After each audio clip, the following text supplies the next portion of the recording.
On the 12th of July, 1979, in a baseball stadium in Chicago, 50,000 people gathered to watch a man blow up a crate of records with dynamite. Working the turnstiles that night was a teenage usher, a black kid taking records from the crowd as they filed in. And he noticed something strange about what they were handing him. 5 years later, that same kid would co-produce what many people call the first house record ever made. They tried to blow this music up. Instead, they invented the future.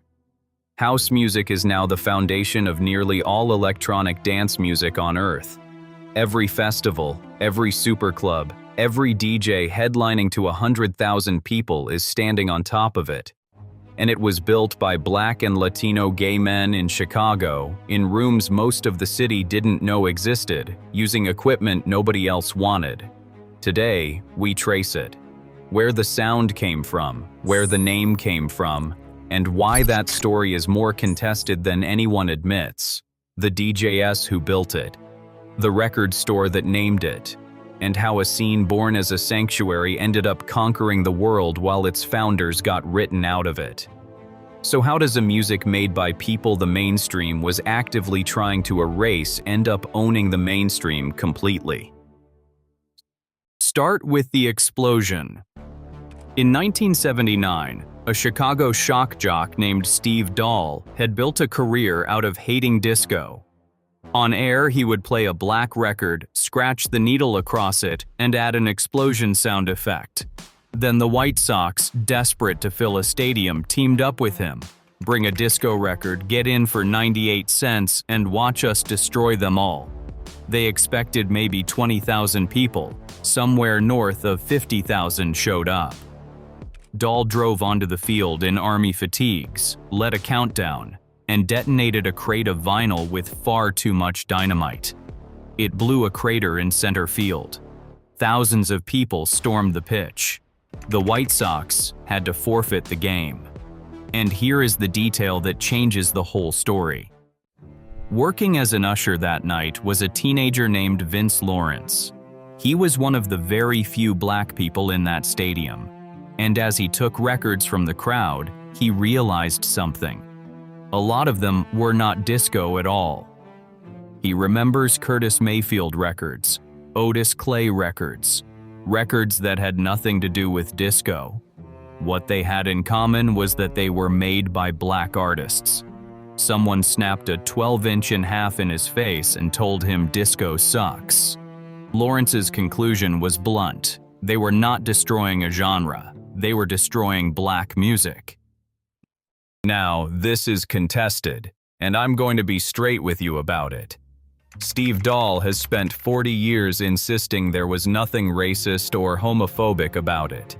He says he was 25 trying to be funny and sell tickets, and that the night should be viewed through a 1979 lens. Some people accept that.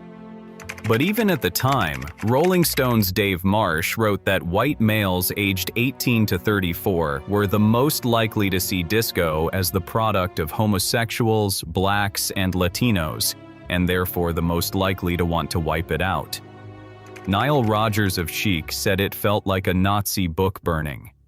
You can decide for yourself what was in the hearts of 50,000 people. What is not in dispute is what happened next. Because disco didn't die that night. The commercial version died. The polyester, the movie soundtracks, the version that had been scrubbed clean of everything gay and black about it and sold back to middle America. That version collapsed, and honestly, it deserved to. But the actual thing, the underground dance culture that had produced disco in the first place, simply went back where it came from, into small rooms, into private clubs, into spaces run by and for the people who had built it. And in Chicago, one of those rooms was a 3-story former factory on South Jefferson Street. It had opened 2 years before the explosion. It had a custom sound system built by the same firm that would go on to equip the Paradise Garage in New York, which tells you these people were deadly serious about what they were doing. And what came out of that building would eventually swallow popular music whole. So where does the word house come from? Everyone knows this one. It's named after the Warehouse, the Chicago club where Frankie Knuckles was the resident DJ. Case closed. Except it isn't. And this is one of those origin stories that falls apart the moment you actually look at it. Here's the version you don't usually hear. The term as a genre label was popularized in a record shop. Imports, etc. was the Chicago store where every serious DJ in the city bought their records. There was essentially nowhere else to go. And the store had a section for the records people were hearing at the Warehouse. According to accounts from people who worked there, the staff labeled that bin as heard at the Warehouse, and then shortened it on the signage to just house. Some credit a former DJ called Dick Gunther with shortening it. Chip E., who worked behind that counter and went on to make some of the earliest house records, has claimed he was the one who did it. And Chip E. then made a record called It's House, which hammered the word into people's heads until it stuck. But now, here's the part that should genuinely stop you. Chip E. has said, flatly, that Frankie Knuckles never played house music at the Warehouse. Not once. Because house music, as a genre of records, didn't exist yet. It came along roughly 2 years after the club had already closed. At the Warehouse, Knuckles was playing disco, R&B, funk, soul, and European electronic imports. He was playing other people's records and reshaping them. The genre we now call house was named after a club that shut down before the genre existed. What the Warehouse gave house music wasn't a sound, it was a culture, a crowd, and a name. And that distinction is the single most misunderstood thing about this entire story. Even the official accounts hedge. The city of Chicago's own landmark announcement says the term is believed to be derived from the club. Believed. Nobody actually knows for certain. Every history of house starts with Frankie Knuckles. Almost none of them start with the man who brought him there. Robert Williams was a promoter who had come from New York, and he opened the Warehouse in 1977 in a 3-story former factory at 206 South Jefferson Street. He wanted Chicago to have what New York had, and he needed a DJ. So he persuaded a young man from the Bronx to leave the city where he'd grown up and move to the Midwest. Worth noting, Williams also used the word house on his own promotional posters, describing the events as house parties. So the name may have been sitting in the room the whole time. That young man was Frankie Knuckles. He'd learned his craft in New York, in the gay club scene, alongside his close friend Larry Levan. Both of them had spent time at David Mancuso's loft parties, where the whole philosophy of the modern dance floor was being invented. Sound, lighting, and music as a total environment. Knuckles arrived in Chicago in 1977, and he stayed at the Warehouse until 1982. And the crucial thing to understand is what he was doing. There was no new dance music being made. Disco had been declared dead. So Knuckles took the records he had and he rebuilt them. He'd change the tempo, layer percussion over the top, add drum machine hand claps and hi-hats, extend the parts the dancers loved and cut everything else. On the middle floor of that building, he was editing disco breaks onto reel-to-reel tape, by hand, to make records that didn't exist yet. And the room he was doing it in matters enormously. The Warehouse was a private members club. It opened at midnight on Saturday and ran until midday Sunday. 12 hours. Admission was $5. There was no alcohol license, so they served fruit juice and water to the dancers. The crowd was around 500 people, and it was overwhelmingly Black, Latino, and gay. Understand what that meant in Chicago in the late 1970s. This was a city that was aggressively segregated, in a country where being openly gay could cost you your job, your family, and your safety. That room was not a nightclub in any sense we'd recognize now. It was a sanctuary. One of the DJs who went there as a gay teenager later said she found safety, celebration, and inspiration inside those walls. That is what house music was actually built out of. Now, the name almost everyone leaves out. In 1982, the Warehouse doubled its admission price and started going commercial.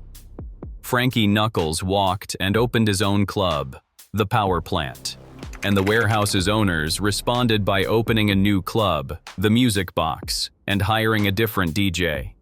His name was Ron Hardy.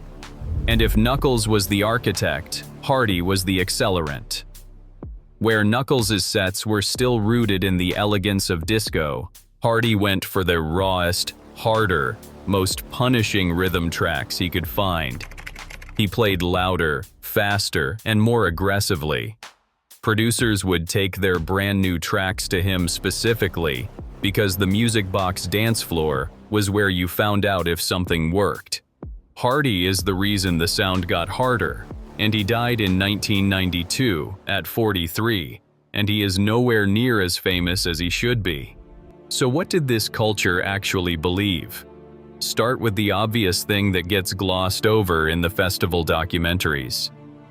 House music was made in gay black clubs by gay black men for a community that the rest of America was quite happy to see disappear. This was 7 months after Harvey Milk was assassinated. This was a decade before the height of the AIDS crisis would tear through exactly these communities. The dance floor was not a metaphor. It was one of the only places in the city where you could be entirely yourself without being punished for it. And that fact is not a footnote to the music. It is the music. The euphoria, the release, the gospel chords, the vocals about being free and being loved. That is not a stylistic choice. That is what the room was for. Which brings us to something people miss about the sound. Listen to early house and you keep hearing the church, the piano chords, the organ swells, the soaring, testifying vocals, the build and the release. House was made largely by black men who had grown up in black churches and who were often unwelcome in those churches for being who they were. So they built a different church, same architecture of feeling, same collective ecstasy, same idea that you go to a room with other people and get transported out of your own life for a few hours. Somebody once described house as gospel music for people the church had thrown out. That's not a bad summary at all, and it produced its own physical language. The dance was called jacking, a loose, convulsive, whole-body movement driven by that relentless four-on-the-floor kick. And the word went everywhere. Chip E made time to jack. Farley Jackmaster Funk built it into his name. Steve Silk Hurley had a massive hit with Jack Your Body. When a scene invents its own verb, you know it has become a culture and not just a playlist. And here's the thing about jacking. It isn't a performance. It isn't a dance you do to be watched. It's a dance you do with your eyes closed, in the dark, in a crowd, for yourself. That tells you everything about what those rooms were for. Now the look. And house is genuinely different from every other scene we've covered on this channel, because house didn't really have a uniform. There's no equivalent of the flannel shirt or the safety pin. And that absence is itself the point. Disco, by the end, had become obsessed with the door. Studio 54 built its entire mythology on who got turned away. Velvet ropes, dress codes, and a doorman deciding whether you were beautiful enough. The Chicago house clubs were a direct rejection of that. You came to dance. You wore what you could move in and sweat in for 12 hours. Vests, shorts, sneakers, jeans. Function over display. And there's a harder reason underneath it. When your clientele is black, Latino, and gay in Chicago in the 1980s, a dress code isn't just snobbery. It's a filter, and everyone knows exactly who it's designed to filter out. Disco's exclusivity had a class and a color to it. House's inclusivity was a deliberate answer to that. The message on the door was the exact inversion of Studio 54's. Not, are you special enough to come in? But, come in, we don't care who you are, and nobody is watching you anyway. And that inversion runs right through the culture. Think about what a DJ actually is in this world. Not a star on a stage being adored. A person in the corner, in the dark, facing the same direction as everyone else, serving the room. Frankie Knuckles was asked once to explain what made the warehouse significant, and his answer was that it wasn't him. He said it was a feeling and a spirit that he alone didn't invent or conjure up. It was something the people on the dance floor created for themselves. That is a remarkable thing for the man they call the godfather of house to say. And it's the whole philosophy in one sentence. So what happened when the mainstream came for it? The same thing that always happens, but with a strange twist. The mainstream didn't take house's clothes because there weren't any to take. It took the sound and left the people. By the late 80s, house had exploded in Britain. Acid house, warehouse raves, a full-blown national youth movement, and eventually the multi-billion-dollar EDM industry. Super clubs, festivals, DJs paid $1 million a night to press play in front of 100,000 people. And go and look at the headliners. Look at the main stage lineups. Overwhelmingly white, overwhelmingly straight, overwhelmingly not from Chicago. The genre that was invented by gay black men as a sanctuary became a stadium spectacle almost entirely fronted by people who look nothing like its founders. Meanwhile, Ron Hardy died at 43, and plenty of the originators never saw a fraction of the money their invention generated. So, when does house stop being a way of playing records and start being records? The answer takes us back to that stadium. Vince Lawrence, the teenage usher from Disco Demolition Night, grew up, and by 1984 he was working with a young DJ named Jesse Saunders, and the record they made exists because of a small crime. Saunders had a bootleg megamix that was his signature record, the one tune no other DJ in the city had, and it got stolen from his DJ booth. So he decided to just build his own version from scratch. He and Lawrence used a Roland 808 drum machine, the same cheap, rejected Roland box that Detroit was using to build techno at almost exactly the same moment, plus a cheap synth and a bass line, and they made a track called On and On. It is widely called the first house record ever pressed. Not because it was sophisticated, it was extremely simple. It's the significance that matters.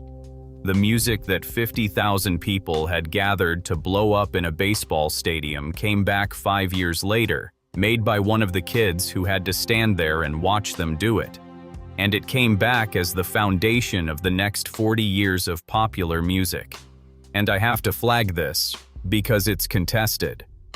First record claims almost always are. Some people argue for other Jesse Saunders tracks. Some point to Z Factor.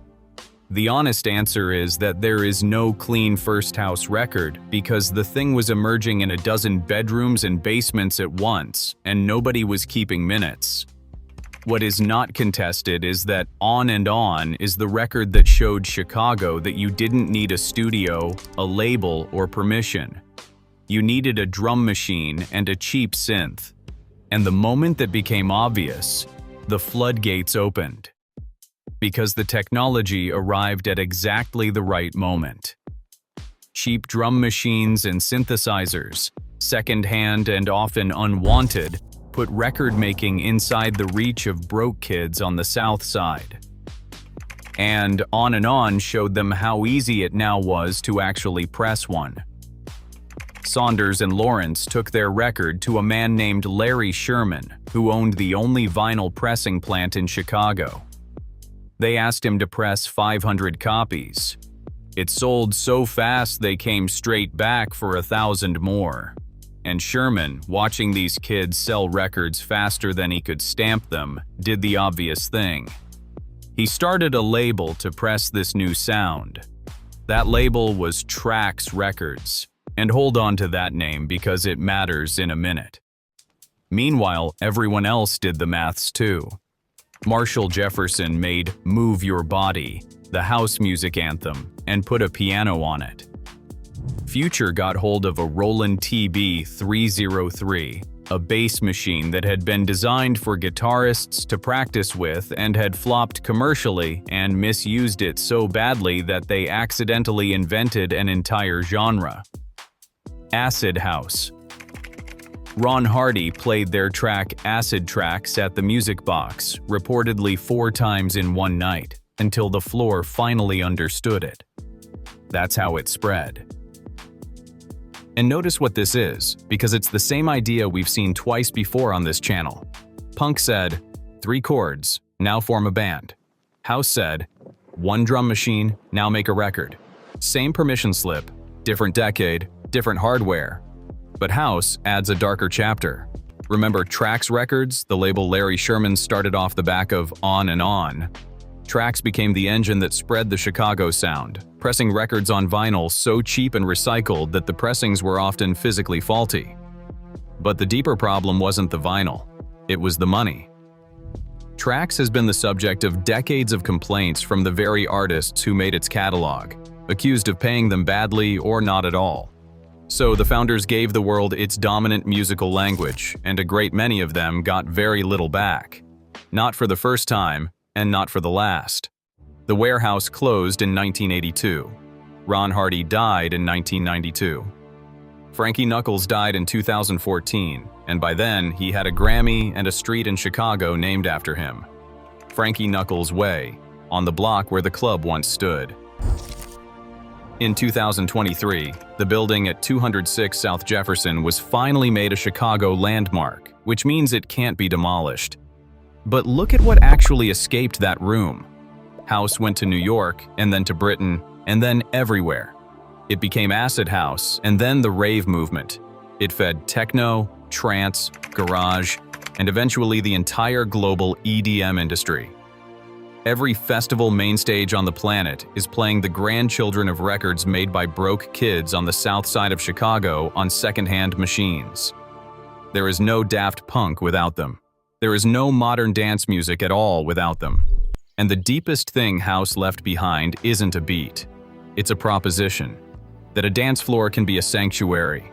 That a room full of strangers moving together in the dark can be a form of freedom, and for some people, the only form of it available. Every super club in the world is a diluted copy of an idea that was invented because a group of people had nowhere else to go. Remember where we started? A baseball stadium in Chicago. 50,000 people, a crate of records, and a stick of dynamite.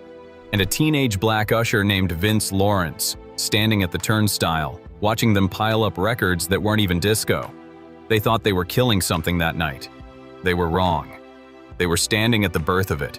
The music went underground, into a warehouse on South Jefferson Street, into the hands of the exact people they'd tried to erase. And 5 years later, that same usher put out a record that helped start the biggest musical movement of the next half-century. You cannot blow up a feeling. They tried. And the whole world dances to it now. If you made it all the way here, you're exactly who this channel is for. Hit subscribe so you don't miss what's next.